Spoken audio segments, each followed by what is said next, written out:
All right. So, hey, thank you everyone. We are live. And Miss Linda, would you switch it, make sure that it's on that it's the gallery It view in the is. upper. Okay, great. Thank you. Yeah, you're good. Perfect. Perfect, perfect, perfect. Okay. So, we had some technical complications, but we have got those under control here. Apologies for the late begin, but here we are. Today's show is about remembering heaven and remembering those who have crossed over to the other side. Today is my mother's memorial. She passed last December, and I just wanted to dedicate this show to her and walk in gratitude for our relationship and for all the things she gave me, including the challenges that, make me a stronger person, whether they were intentional or otherwise. Everyone's doing their best. And so in this show, we are going to also honor, I'd ask you to honor your loved ones who have crossed over and to remember them as we remember heaven. So let's do some quick introductions. You probably already saw them pop onto the screen, but we have our lovely Linda. Thank you so much for being here, Linda, making it all work today.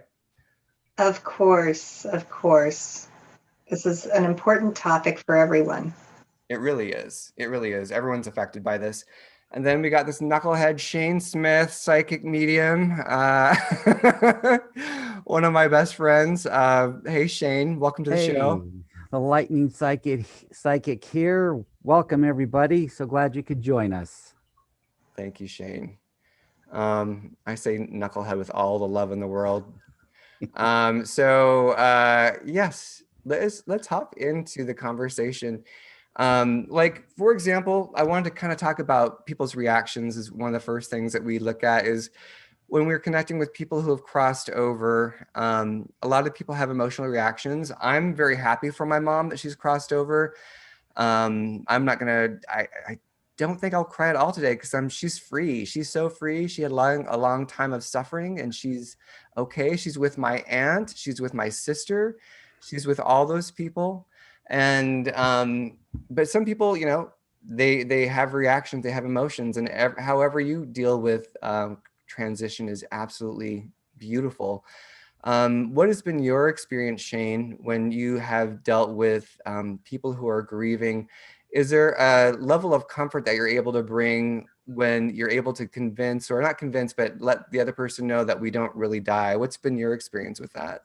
Well, usually, well, every time actually, when I have a client who has a loved one who's passed, and they want to know why they were so mean to them, for example, and they come through and they're by the time they come through, I'm not sure how long it takes. Not very little time, but they've already gone through their life review, so they can see at that person's perspective how they made them feel during their lifetime.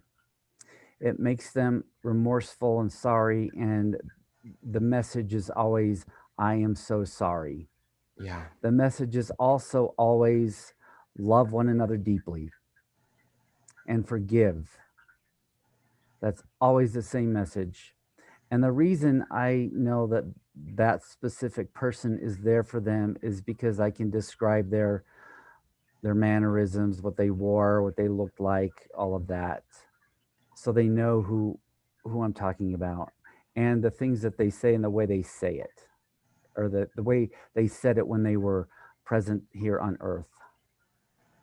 Yeah, you connect with their personality, and it kind of, those are the things that help verify and validate that this is your loved one, because you can pick up on not just the details of what they want to say, but also how they would say it, the personality coming through as well. So it shows a person who's grieving and mourning continuity. Hey, this person is still there. It's still them. They haven't like blinked off into pure white light. They're still reaching out and connecting with you. Yes, and they also show me the feeling that they have over there of this incredible blissful love, and it's amazing, and I can always see the light in the background with them. And sometimes they show me different things like the amazing colors of the flowers and all sorts of things that are surrounding them. And then the other people that have gone before them who step up and show themselves as well. That's a great piece right there. What have you seen of heaven? What have you experienced? Because I know that when you're connecting with them, you're not just seeing it, you're also hearing it, you're feeling it. Having a full sensory experience to some degree. What has been your experience of glimpsing heaven when you're able to see that with people who have crossed over, Shane? Incredible peace. Visually, what do you see? You say flowers. What do you see? Usually I don't see a whole lot of what they're seeing, because when they come forward, they're kind of in my space. Do you know what I mean? Oh, yeah, yeah, yeah. So they're not really showing me their whole surroundings, but I can just pick up by what they're bringing across, how incredible it must be. They show me a few things like flowers and things like that, um, but I don't go through the light where they go through, so I don't see the whole Okay. picture. They come to me, I can't go to them, type of thing. They show me Right. So symbols and things like that. I'm sorry, say that last sentence They again. show me symbols and things like that, but they don't show me the entire picture. Okay. Um, that's for them, and their picture is always different. But they're always at peace. And if they had real deep issues in life, if they committed suicide, things like that, they're still at peace, but they're getting a lot of help over there. And that's those are the things that I pick up on. Yeah, and that makes sense where it's kind of a meeting place. Like they're stepping out of their, because they have to lower their frequency as you are raising your frequency. You're already, I mean, you're a psychic, you're struck by lightning. People can see that initial video. I'll pop that up there at a later date.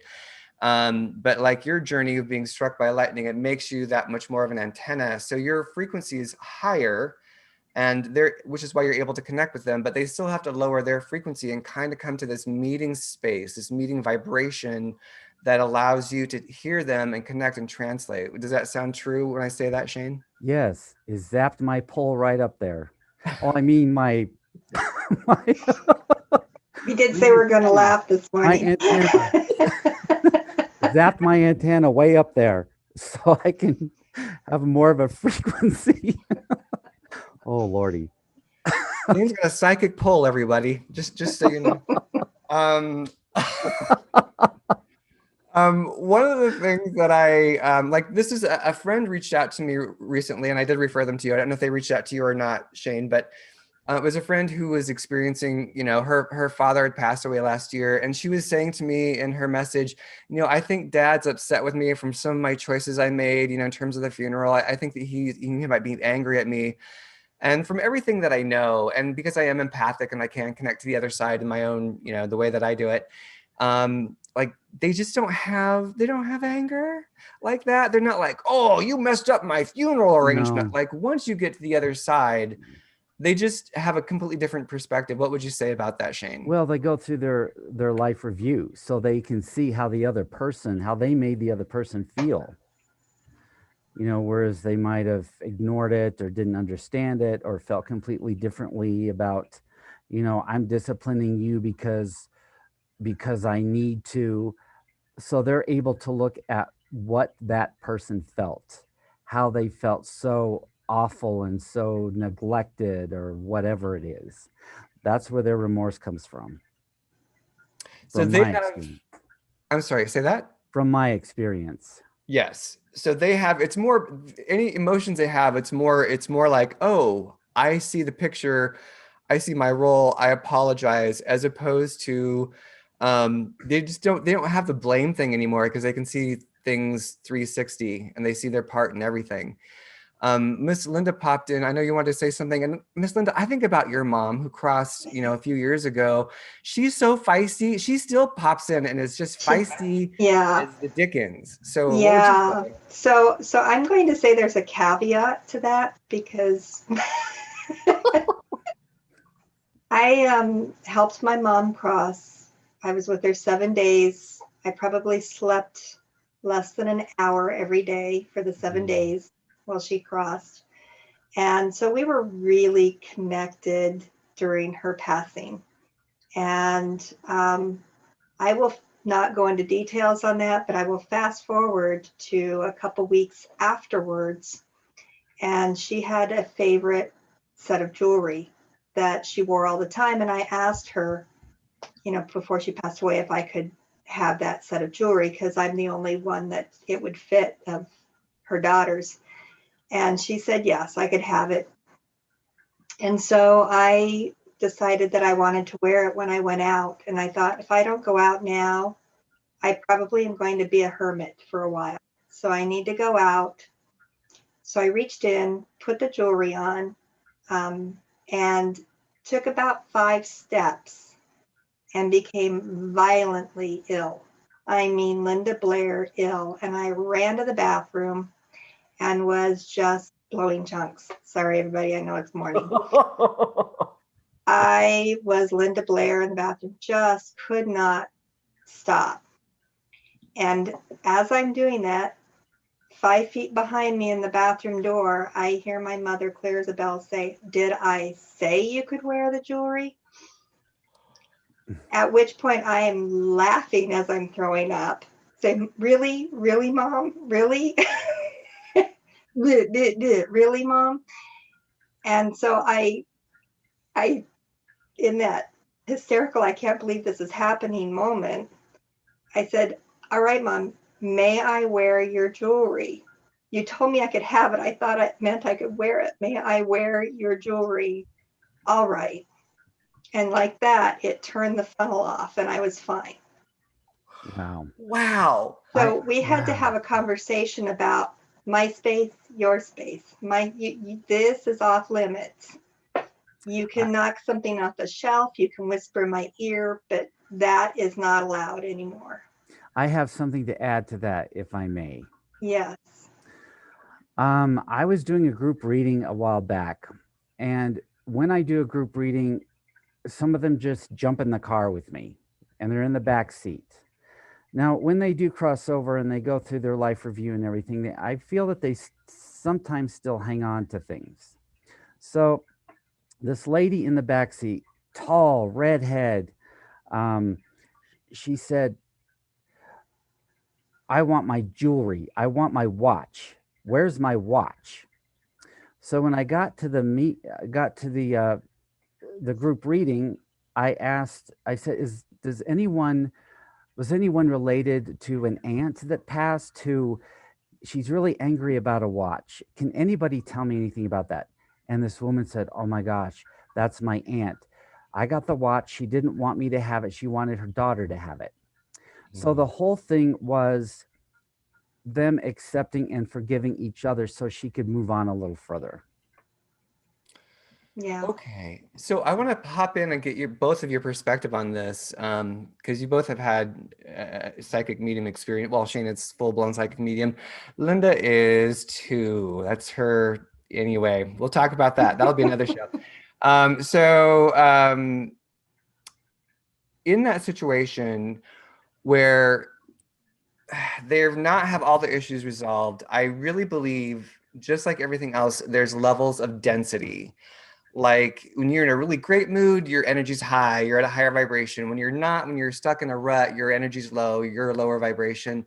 And even after you've crossed over and you've had a life review, you still have opportunity to raise up in density. And part of this is the forgiveness journey. Would you say that's true, Shane? Absolutely. Absolutely. It's about forgiving each other. It's about um, confessing how someone is feeling so you can forgive them. Um, even though the veil is there and you're in a different dimension, there's still a connection. Yeah, I agree. I had a very different experience again with again with jewelry with my dad. That it was a situation where he came forward in a different way. About a year after he passed, I went on a trip with my sisters, and he used to make jewelry. And we were in Santa Fe and went to the big flea market, not flea market, market that's in Santa Fe.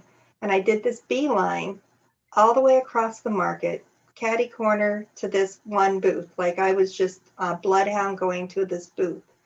And in this booth, the gentleman had this necklace, and it's got three Oh. tiers like this. And as you can see on this necklace, well, you probably can't, but it actually overlaps. And um, it was like nothing he had in his entire booth. He said, yeah, about 2 months ago, I had this urge that I had to make this necklace because I pointed it out. Long story short, I ended up buying the necklace from him. Um, and it kept feeling really familiar. I had to have it because it felt like it was mine. And he kept saying it felt like it was for you. And so it dawned on me when we got home why it was so familiar. I had drawn this pattern for my dad when I was about 16, and he started making the necklace for me. And when it came to the silver crossing over, he couldn't get it to work. He said, honey, I'm sorry, I'm not a good enough silversmith to do that. I can't get that solder without destroying it. But someday I'll help you find somebody who can. Wow, that's amazing. And so I remember it was like that is what I drew. This is exactly what I drew at 16, that my dad said he would help me find someone who can. And the silversmith said out of the blue he just had to make these. He said it was like he was compelled, he had to make this. And then I, like a bee, went straight to his booth. Wow. So That speaks volumes to how, on the other side, people are still showing up. They're still putting things in our path. They're still advocating for us. mhm, They're completing their promises. And for your dad, for this silversmith, because I think of it this way, artists are natural channels, right? I mean, we're all right. channels in the truth of it because we're all connected. But people who have a craft, an art, a skill that they lean into, at some point, it's about listening to the muses and getting out of the way. At least, oftentimes, I won't speak for everybody, obviously. But in this moment where this man is in his craft, your father's able to like lean into his gift and say, would you give this to my daughter on some energetic level? And Mhm, he's like, yeah. And all the energy flowed, it all sank together, it all synced up together. And I think that that is a great pivot into how our loved ones show up for us on this side, and what to what signs they give, what work they do, how they advocate. And I'm going to toss it back over to Shane for a moment and say, in terms of you seeing that with people, Shane, have your experiences been that with your clients of the people who have crossed over showing up and still gifting them or helping them, guiding them? Yes, absolutely. I have a really great friend. Her name is Tracy. You know Tracy. She had a boyfriend, and he was just such a great person. And he died of an accidental medication overdose. And as right after he passed, uh, my phone rang with, and his name came across, and I answered it, and it was like white noise. So later on that month, we all went out, and he came to me and he said, I am going to find her a man. I'm going to find her a really great boyfriend. And now she has a really great boyfriend in her life. So it's great because, in life, people are jealous of, well, she has this other guy, blah, blah, blah. But on the other side, it's completely different. and they actually facilitate and help those things along. That's huge. Could you let him know that I'm also looking for a man? If he could send a man my way, can I put my name into a list somehow? Um, it's interesting because when I connect to my family members on the other side, like I get impressions and I get messages, but I think it's so different person for person. Like my sister Kathy, who like actually when my sister Kathy passed, I worked with a shaman to help her cross over. Like that was the thing I was able to do, and I was able to communicate through the shaman to Kathy, my sister Kathy. This is back in '99. Um, but my sister Chris, the gift just runs in the family. She had much more visceral experiences of Kathy like slamming open the door, walking to the room, Mm-hmm. reading her the riot act, and then walking back out and slamming the door. In a way, it was this loving message of like, trust yourself, believe yourself, stop giving yourself such a hard time. That was the core message. But it had all this drama around it, and I have never experienced that. And I probably because I didn't need that message at that time, but also we just didn't have that connection. And so it looks differently for different people. And what do either one of you want to jump in and speak to that? Well, actually, your sister Kathy, when I was doing the reading for your other sister, Kathy came through with her big personality and had a message for her. Can't remember exactly what it was. Okay. But also, Kat, do you remember the time when you and I and someone else, I don't remember her name, helped someone cross over? Oh yeah. Well, that person, um, I saw him. He ran his car into the side of his home and died. And he came to me and wanted me to give a message to his mother, and he kept following me around. And I went into this home that I was flipping, Remodeling. It and was he wait, Shane, was he following you around before or after we crossed him over? before Okay. before, yes. And he was following me around and trying to get me to give this message to his mother. And I said, "Well, you're going to have to wait." And I said, "You're just going to have to wait, and you need to stop following me." And the door was open. It was summertime, and I said, "And don't slam that door on your way out." So that instant, the door just slammed shut on its own. It was him. And so I felt like this guy, it's not about the message he needed to give his mother. He needed to cross over, because it wasn't that big of a deal. I felt that that's what needed to happen. He didn't realize that. So when you and I were helping him to cross over, I saw his grandmother, her hand come down and reach for him, and then he crossed over. Remember that amazing feeling? Oh yeah. I mean, this is my memory of that. If I can share my memory of this, this was, probably like 2014 or something like that. And it was with our a friend named Paula. She went with us, and Shane was flipping homes at the time. And so my memory is that we were in there, and I was picking him up empathically where he was at and whatnot. And you were telling me that like he wants to tell his mother this thing, and I was like, that's fine, but we need to cross him over because once he crosses over, he can then come and visit her back from heaven. Right. Like he's trying to do it while before he's crossed over, so everything is much more dramatic. Once we get him to cross over, then he can come back and visit her in dreams. It will be much more gentle. What he needs to say will shift, it'll change because he'll have that 360 perspective. And that was a beautiful moment. What I remember us being in one of the rooms and saying, okay, we're going to create a portal for his loved ones to show up and to pick him up. Basically, we're creating a door.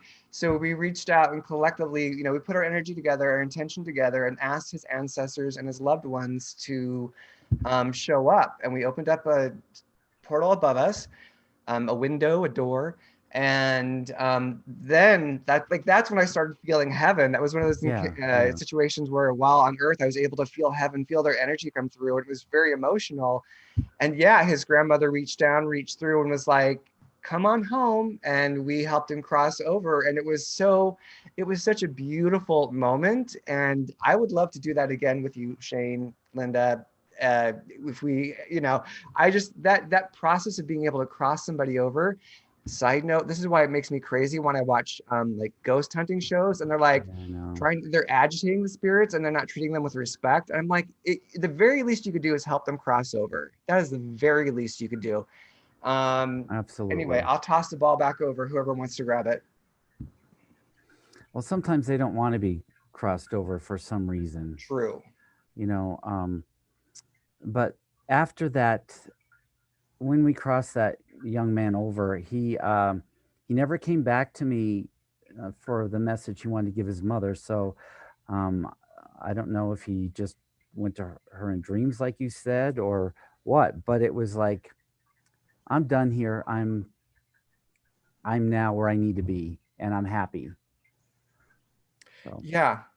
This makes me think of another time, Shane, when you and I were hanging out. We were like at an Irish pub in Fort Collins, and you were picking up on this little old man who was really kind of aggressive. He kind of walked up to you and was like jabbering in your face, and you were like, no, my space, not, you're not okay.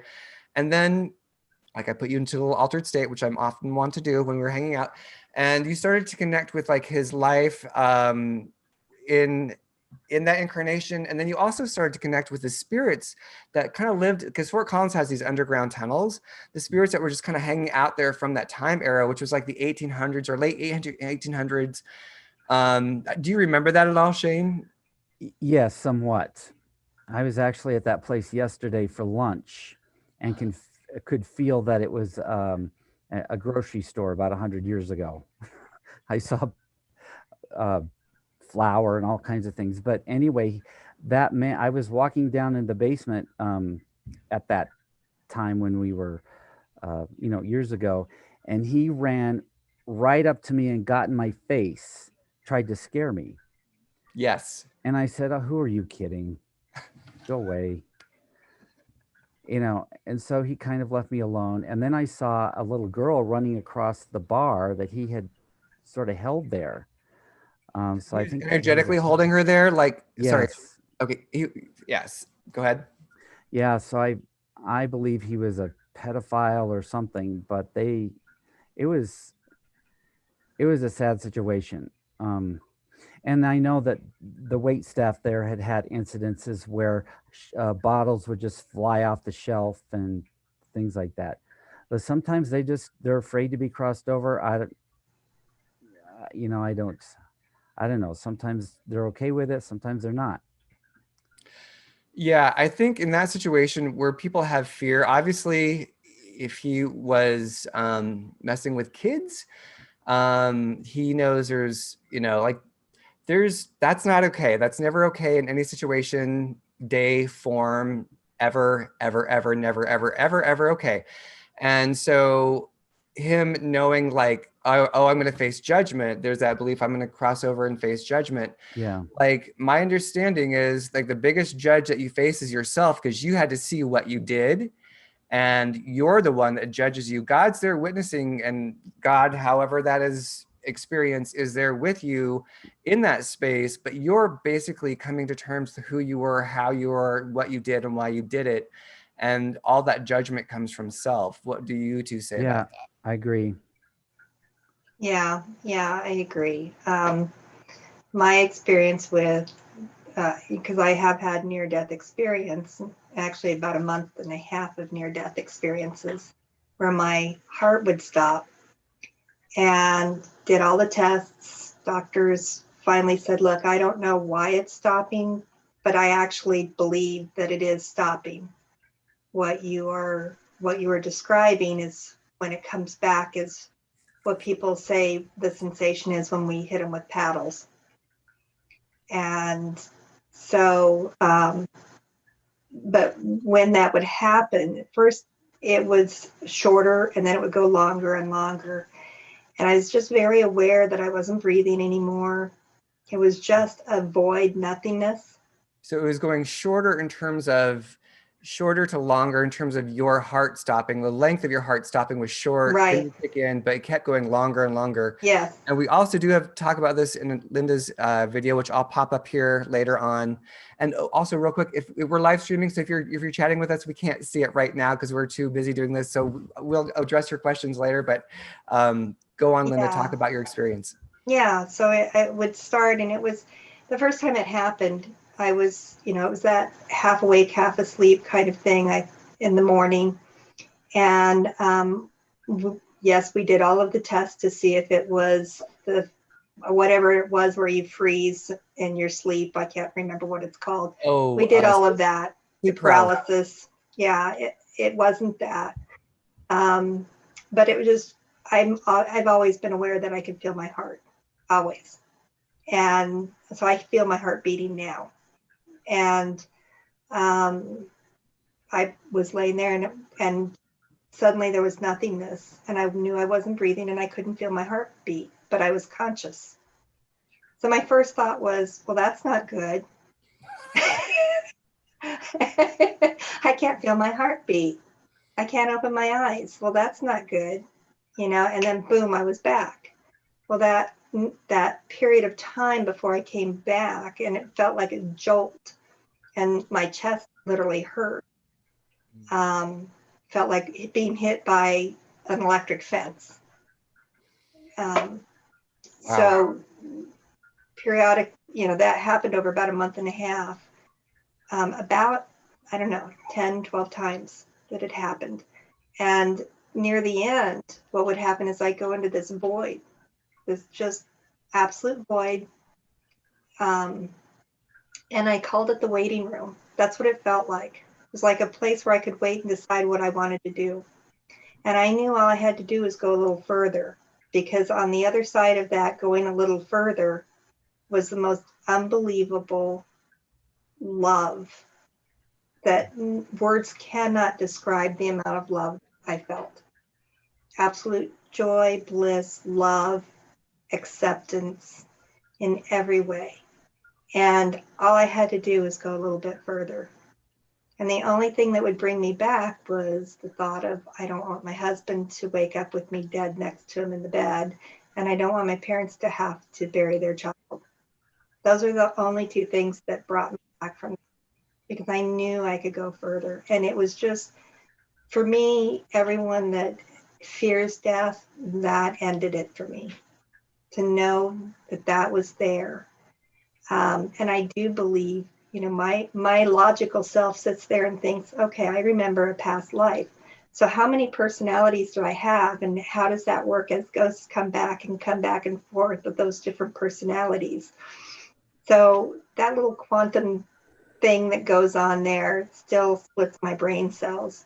But I do know that that waits for people, and I do think we pop back in periodically, and to just watch for those signs as people do pop in and you ask questions. Look for those signs. I remember, just wanting to have some kind of sign for my dad about the time that the guy said he, was getting the signals to make the jewelry. So watch for those signs. Had I not followed that inclination to go to his booth, I never would have seen the necklace. Yeah. So, And I think that there's a thing to be said, and I'm sure Shane's experienced this in terms of with clients, like people are like, I just want them to reach out to me. Why aren't they reaching? And it's like, well, that's a great question, but your resistance or your angst around it can be a block. yeah, And your emotional agitation, your grief, all these things can act as a block. And sometimes it's like with my sister Chris, she's like, because she heard, when my aunt passed or my sister passed, like they would come and visit her, she would have experiences, and she was like, why isn't mom hanging out? And then she found out it was like via Shane that like my mom's actually hanging out with her grandkids. Like she's all about hanging out with the grandkids, and that's where she wants to play, that's where she wants to be. So she may not be showing up to other people, because she's having a great time hanging out with the little ones, that she's still able to connect. I mean, that's the thing. People are like, oh, they're never going to see my grandkids or her grandkids grow up. They're never going to see this. They're never going to see. It's like, no, no, no, no. They cross over, but they're still connected. They're still watching. They're still engaging. um, the grief is this illusion of, it's rooted in this illusion of separation, this illusion of fear. And it's okay to feel those things, but don't stop there. Let yourself go through it. Let yourself see that we're always connected. Let yourself see that they're always loving you. We are born from love. We return to love. We are made of love. We are in a physical illusion, but who we are is beyond this illusion, and who they are is beyond this illusion. We get to have this grand ride, this grand experience, but it doesn't stop here. This is just one of the many stops that we lean into and then go off to another experience and journey. What do you two want to pop in about that? Well, what I've noticed is when I have a client and they're grieving, their loved one will show me how they come and connect with them. A lot of times it's right before they wake up. The their loved one will touch them on the cheek, and I ask, do you feel a sensation sometimes? That's how you know they're there. If you feel a little tingly feeling on your cheek or the top of your head, they're touching you. And sometimes they do move things in the kitchen or to get your attention, just to know, just for them to know that they're there. You know, personally, I'd like to go like my grandfather did in his sleep, not like the other people in the car who were screaming.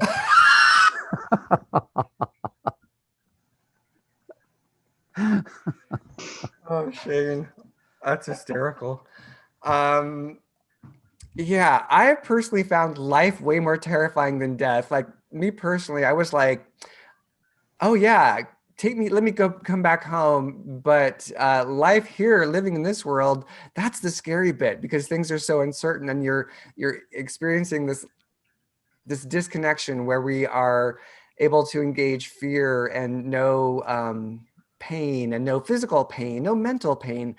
And the thing of it is that even that is a gift. And it's not, and I've learned over the years that it's not about me going back to heaven. It's not about me going back and returning. It's about me being an anchor point to bring heaven to earth.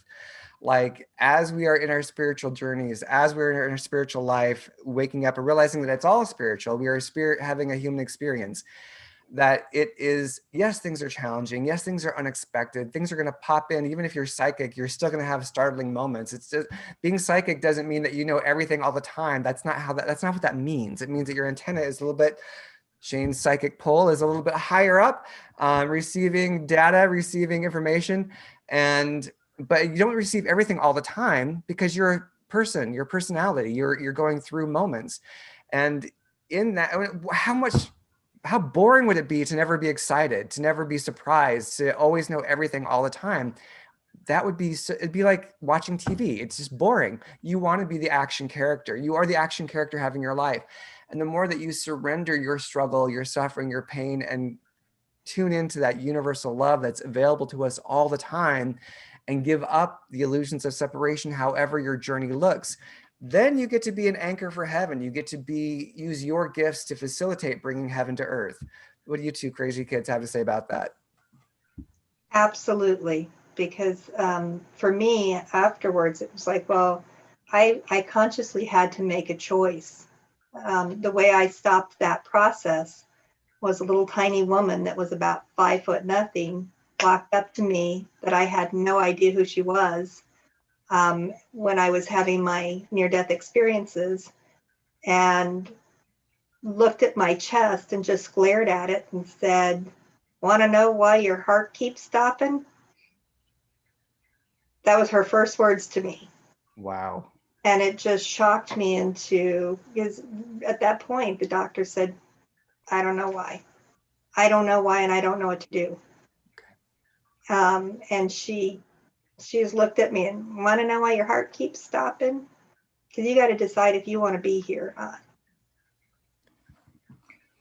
And, that was a huge wake up call.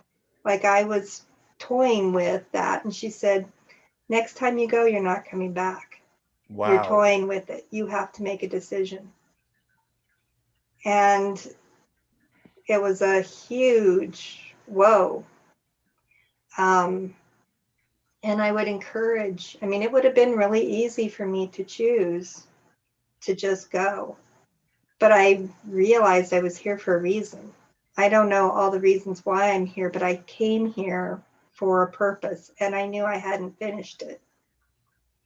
And so even though that's there and waiting for us, it'll still be waiting for you tomorrow. It'll still be waiting for you the next day. So being willing to be curious about what our purpose is here and being willing to accept that, yeah, sometimes life is painful, sometimes it's ugly, it's awful, and it's beautiful. Mm-hmm.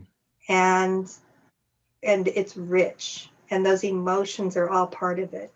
Those experiences are all part of it. And we're gathering these experiences and our responses and the emotion and hopefully infusing those with love, infusing each other with love despite what's going on outside, infusing ourselves with love despite what's going on outside around us. Mm-hmm. Because that's still going to be there, right? That's still going to be there. So my encouragement is to be curious and follow more your heart and your dreams, and that's huge. That's huge. I think that's a lesson that I wish we all picked up a lot earlier. Well, and I think that's I hear here, and I think that is our natural inclination, but we're brought up in a society where we are taught to do everything that's against our nature in so many ways, unless you have like amazing parents or an amazing environment, something that allowed you to stay connected to who you are and evolve that forward.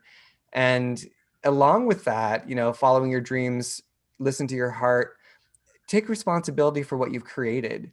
One of my biggest impediments in life was me playing the victim card over and over again, and me and I still catch myself doing that, where I'll be yelling at my guides and I'm like, oh, okay, Kat, you've gone into, like, if you're doing that, then you're in the victim mode where you're like pointing a finger at them about how they didn't show up for you. And they've told me, they're like, we're your guides. We can't do it for you. We're guides. Like, we're not mommy and daddy. You know what I mean? And they've been very clear about, what their role is with me. And they're also very compassionate. So whenever I have had my meltdowns, they're like, we don't hold on to that. We just want you to see what you're creating. We want you to see that you're the powerful creator. We're here to help you. Oh, I'm getting chills in my legs. We're here to help you facilitate the life that you are choosing to create. We're here to help and guide you, but you're the captain. What decisions did you make consciously, unconsciously? It's not about the blame game. It's not about looking who did what to you. My relationship with my mom, complicated, whatever it is, I could look back and be like, and for years I did, where I, looked at her and pointed at, things that she did and how she was. And then at a certain point, you're like, everyone's doing their best. And I have to have grace for her. I've messed up so many things and so many times in my life. I hope somebody has grace for me. If they can forgive me and have compassion for me and all my fallibility, wow, that makes my heart huge. And I send them so much love for giving me that grace and that forgiveness.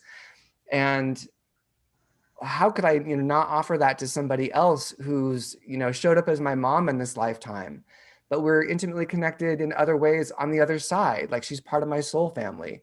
So regardless of who that person is, to be able to give them space and forgiveness, so you can have space and forgiveness yourself, and you can stop doing the blame game, then you can start to really become a channel and a facilitator for love, forgiveness, community, oneness. Anyone feel free to jump in after my little tirade there? No, I really can. I mean, I was with you through a lot of those phases. Yes. Oh, sister. That's why you two are like my besties, because you saw me in all the, like, woo, woo. Thank you. Yeah. But, but a lot of it was, we get in this why, we get in this, how could you, why, but stepping out of that to, I don't have to understand it all, but for my sake, I need to forgive it. Yeah. And that was it. Once I saw you get to that phase of, for whatever reason this happened, I forgive you. And Lord knows I've done enough. I need to have forgiveness of, others in my life. Mm-hmm. We all have. Right. But I think that love, that forgiveness releases so much and allows you to move forward then. And it's so important. Absolutely. 100%. We are at the top of the hour. Shane, I want to do some final words here because I have to actually get ready to go to my mother's memorial. So I just want to say I love you, Mom. I honor you, Mom. Thank you for being my mom. And I love you. And I just invite everyone. This is the thing that I'm going to do at today's memorial. I'm going to ask people to focus on gratitude. What are you grateful for in this relationship you had with this person? Even if it's challenging, even if it was hard, what are you grateful for? What were even the challenging bits? What was the lesson behind the challenge? Even if this person was always impatient or they never saw you, or like whatever your story is with that person that's crossed over, what was the challenge? What was the mirror they were holding up for you to learn something? Whether it was intentional or unintentional, what can you be grateful for? And let that gratitude start to mend that relationship, start to mend your heart and build that connection. I invite everyone to move into that space of gratitude when you think about your loved ones, regardless of what your relationship was like with them. I'm going to ask for some final thoughts, final insights and wisdom. Shane, do you have any final thoughts and insights that you want to share with the audience? Well, I'm extra sensitive, and everybody attracts things in their life, and you have to recognize what you're attracting. Like, I tend to attract people who, even if you're nice to them, they're the victim. Yeah. I just went through that with somebody a little while, recently, and you really have to recognize that, and you have to see things like, okay, I'm a child and I've been given a shovel and I have to scoop out all that horse poop in the barn, and that's all I see is horse poop. But no, I'm going to look at it like, there's got to be a pony in there somewhere. I just need to start scooping, you know? And it's really good to have other people in your life that have your back. And when someone has crossed over and you had issues with them, you really have to look at forgiving them, because that's what they want. They want Yeah. your love and they want your forgiveness. And you just have to find ways to do that with help from others, help from psychics, help from therapists, things like that. Yeah. Well said. Thank you, Shane. Sure, anytime. Anything else? I have one other thing. A lot of times people don't know what to say to someone who's had someone pass away. And one of the best things I think you can do is ask them to tell you about them. Ask them to share what was wonderful about that person. Let So them have that ability to celebrate them. If that's, especially if it's something like a suicide, people don't know what to say to someone who's had a suicide in their yes. family. And to say what was wonderful about that person. Why do you miss that person so much?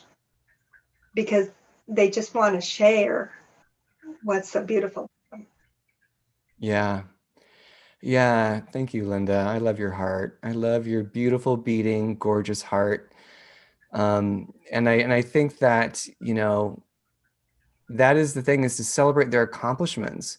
Even if they were a pain in the ass, they were an amazing pain in the ass. Wow, they had that role down. We're all playing roles on this planet. We're all playing characters.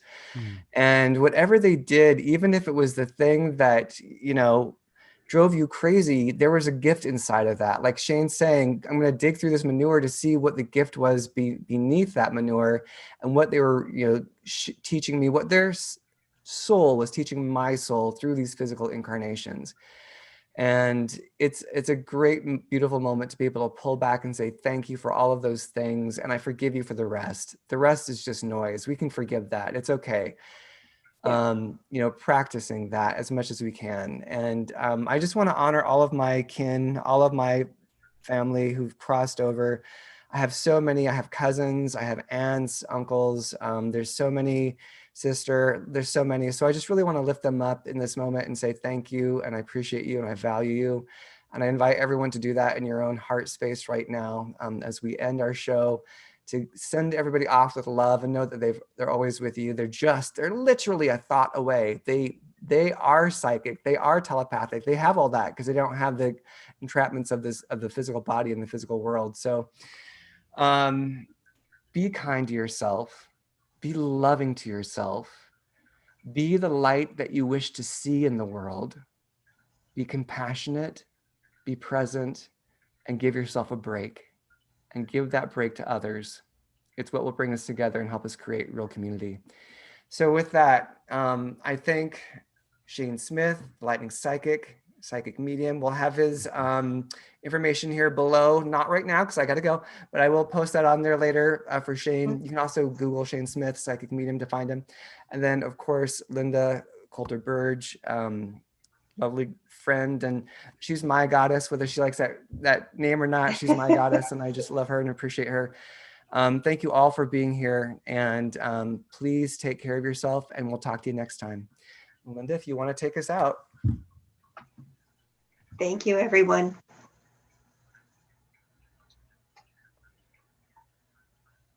Thanks, Shane. You're welcome. Thank